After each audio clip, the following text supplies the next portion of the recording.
I was 14 years old and in grade 8 when I learned for the first time that I was going blind. Even today, it's difficult to adequately describe the despair that immediately overcame me.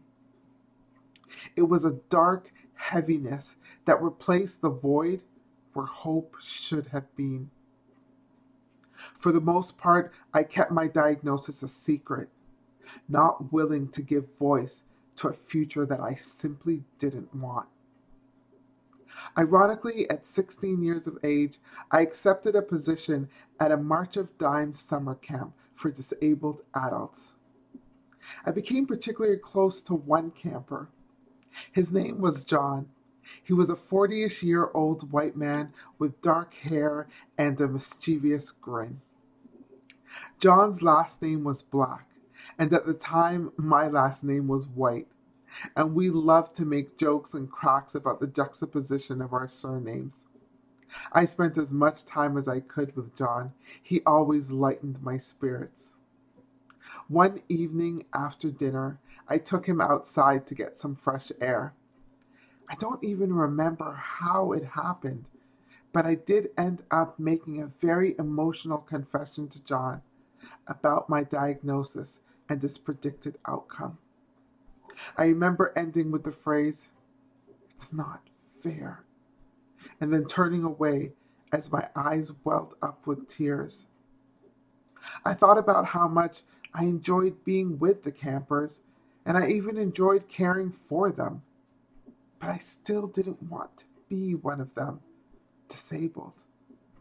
The thought just made my insides cringe. I just couldn't imagine a future as a blind person.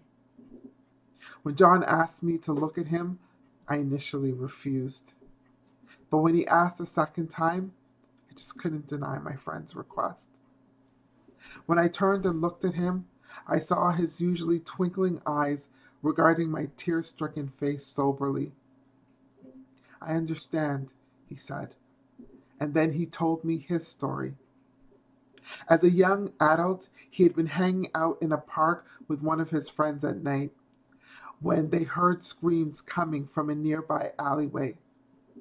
When they rushed over, they discovered a trio of men attempting to rape a young woman. Without hesitation, John and his friend rushed to her aid. They began fighting with the men, but it was 3 against 2. And at one point, one of the men took a 2x4 and bashed John over the head, breaking his neck and leaving him as I knew him, paralyzed from the neck down. I stared at John in awe and shock. What a hero! But what a raw deal. "You're right," John said. "Life isn't fair. But that doesn't mean that it can't also be good. It doesn't have to define you.